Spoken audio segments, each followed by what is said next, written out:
As you are driving down I-70 near Manhattan, you look to one side of the road and you see the rock faces on a hill cut it into to make the highway.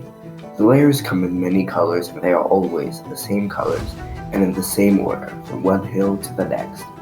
Each of these layers is a bed of rock deposited sometime during the Earth's past, and each can tell us information about Kansas during that period of time. Hello and welcome to PaleoKansas, the show about paleontology in Kansas. In this first episode, we are going to give a brief overview of each of the geologic time periods and how they relate to Kansas and its climate and ecology, starting with most recent time periods and moving back. Quick warning, this will be quite dense with obscure words and topics, and as well will list several prehistoric species and genera. If you need help with any of these words, there's a glossary as well as supplementary images in the description.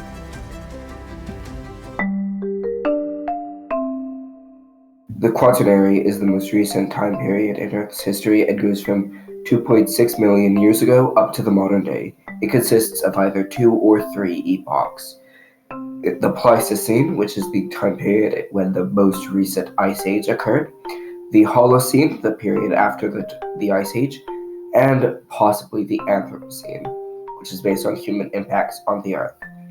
Quaternary rocks consist of the most recent deposition events in Kansas's history, meaning that the rocks from this period are the youngest and last rocks put here. Due to the recency of the Quaternary, there are several different Quaternary depositions. In northwest Kansas, there are deposits of unsorted sand, gravel, and boulders carried here by glaciers during the Pleistocene Ice Age. In the southwest and central Kansas, there are sand dunes formed from Pleistocene winds. However, much of them are now covered by vegetation, with a notable exception in the Syracuse sand dunes. In western Kansas, rivers and wind deposited loess and silt during the Pleistocene and into the Holocene. Just from these depositions, much can be gleaned about Kansas during the Pleistocene and Holocene. They show that the Pleistocene was much drier and colder than the modern day. This and paleontological evidence shows that Kansas fluctuated from a tundra to a forest to a grassland as the glaciers expanded and contracted, and even into the modern day where they are fully grasslands as there are no glaciers near Kansas. Our picture comes further into view by looking at the fauna. During the Pleistocene, most of the classic Ice Age animals lived in Kansas, like mammoths, smilodons, Ice Age camels and horses, as well as modern animals like bison. However, at the beginning of the Holocene, 2 important events occurred. The first was the arrival of humans into Kansas about 12,000 years ago. And the second was the extinction of most of Kansas megafauna, except for a few, such as bison. This is controversial as to what extent humans impacted the extinction of these fauna, as several other factors were at play, such as climate change, but overhunting by humans certainly played some role.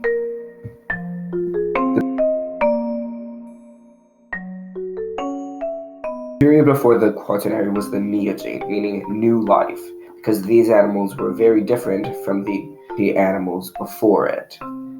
Most Neogene rocks in Kansas are underground, however, it is still quite important. This is because the primary formation from the Neogene is the Ogallala Formation, which was formed from eroded material from the uplifting Rocky Mountains, forming a porous layer of rock which now contains the Ogallala Aquifer, a massive aquifer that supplies a quarter of Kansas's water supply, as well as water to many other states. During the Neogene, Kansas was a savanna similar to the African savanna, and thus had similar animals or animals filling similar niches as in Africa. For example, Africa has grass-grazing bovids such as wildebeest, tree-browsing giraffes, generalist pigs, and large elephants. Kansas had grazing horses, browsing camels, generalist pecaries, which, while pig-like, are not pigs, and mastodons. Kansas also had more unique animals like calicotheres, which look like a horse crossed with a gorilla. Another important event for Kansas during the Neogene was the Great American Interchange. where several species from North and South America migrated to the other due to the formation of the Isthmus of Panama, connecting the two continents. South American animals from the interchange that arrived in Kansas include pumas, possums, and giant ground sloths.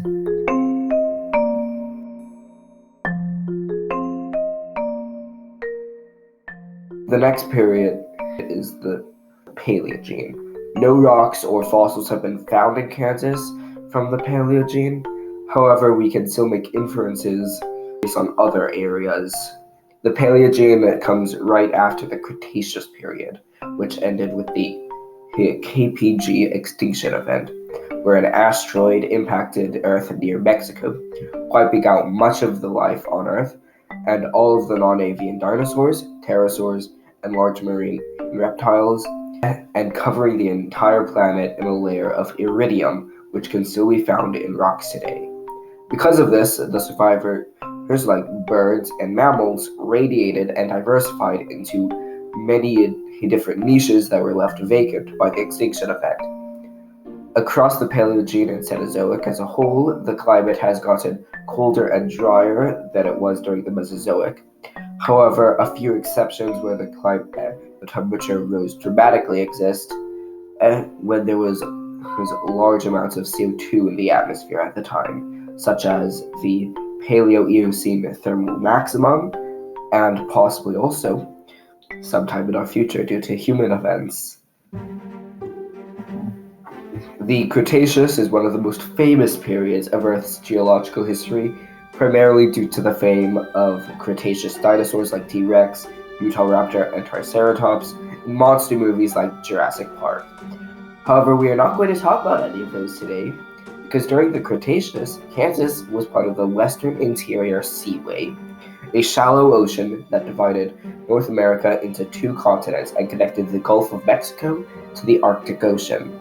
Cretaceous rocks found in the middle areas of Kansas from Hodgman to Saline to Washington County. You could find fossils of marine animals from the Seaway, many of which are on display at the Sternberg and KU Natural History Museums. These include marine reptiles like the mosasaurs and plesiosaurs, sharks, and fish like Zephactinus, the famous fish within a fish at Sternberg. There are also less flashy animals like ammonites, as well as early birds like Hesperornis and Ichthyornis. As you can see, the Cretaceous is also one of the most famous periods of Kansas's geologic history.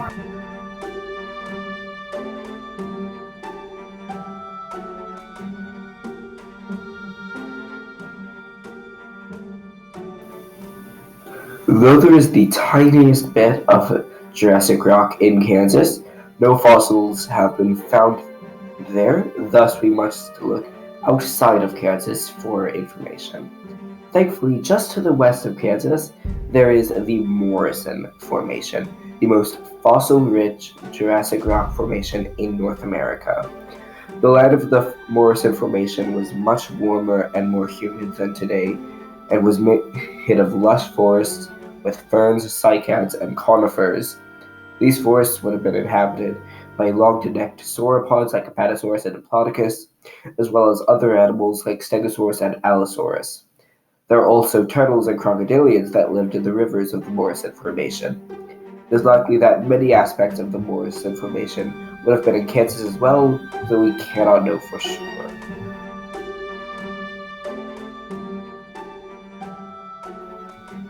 Like the Jurassic, there are no fossils from the Triassic in Kansas. However, based on other areas, we can infer that during the Triassic, Kansas was part of a massive desert in the interior of Pangaea, stretching all across North America. Kansas likely would have been primarily populated by two groups of animals, archosaurs and therapsids. Archosaurs are the ancestors of crocodilians, pterosaurs, dinosaurs, and birds. Therapsids are a group of non-mammal reptiles that include the ancestors of modern mammals. Triassic Kansas may have had animals like the crocodile-like Rauisuchans, the early dinosaur Silophysis, and and cynodonts, a group of furred therapsids that include mammals and are closest extinct to non-mammal relatives.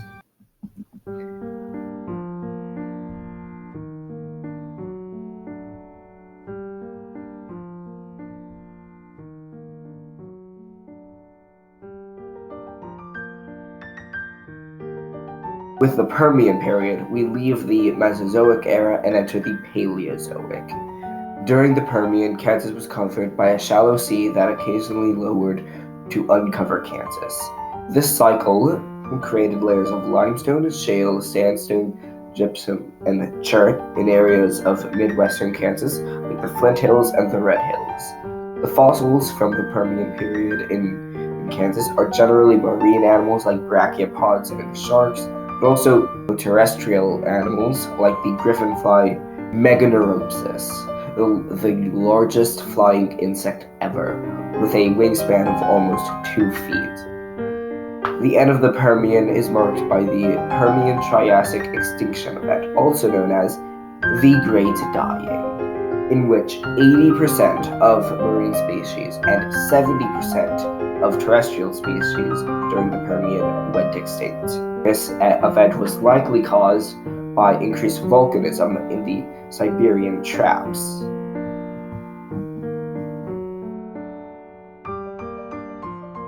During the Carboniferous period, Kansas oscillated from a shallow sea to swamps and dry land similar to the Permian, producing several similar minerals in Carboniferous rocks from southeast Kansas as Permian rocks from central Kansas. Like the Permian, the Carboniferous Kansas primarily had marine animals. However, amphibians, early reptiles, and eurypterids or sea scorpions are found as well.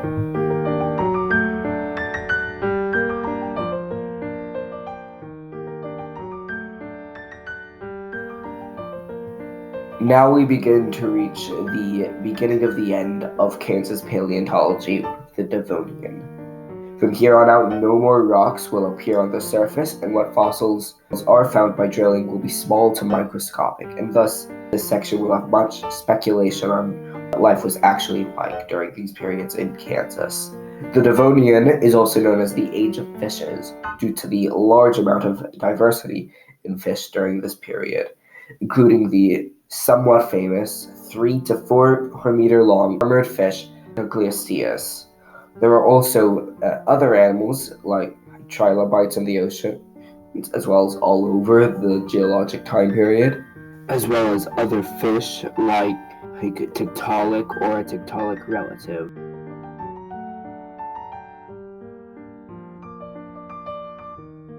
The next period down, in the Silurian, we see the beginning of the Devonian's diversity of fish, with jawed fish diverging into 3 main kinds: placoderms, or armored fish, like Nucleosteus; cartilaginous fish, like sharks, meaning that instead of bones, they have cartilage skeletons; and bony fishes, like modern fish, coelacanths, and technically also tetrapods, like humans. Division is honestly just more of the same kinds of same marine life niches, just with invertebrates like Endocerates instead of Nucleosteus. However, now we reach the bottom of paleontology in Kansas, the Cambrian.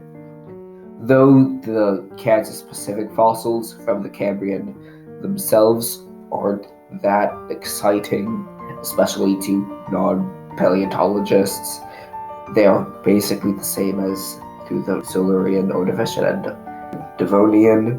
Cambrian is important because this is where all the other periods and the animals in them get their start. All of the major body types of modern animals appeared during the Cambrian explosion, as well as some extinct ones like the wacky Opabinia and Hallucigenia. If you looked around in the seas of Cambrian Kansas, it would likely be all nothing like modern Kansas, nearly unrecognizable. And yet this is the origin of all that is recognizable in modern Kansas. And now our journey is over. No more fossils or rocks from before the Cambrian have been found in Kansas, in the still quite mysterious Precambrian, and so we must return home from this journey, from the strange fauna of the Cambrian, through the Paleozoic seas, into the Mesozoic with its dinosaurs and reptiles, into the Cenozoic and mammals, and back to the modern day by the layered hill by I-70.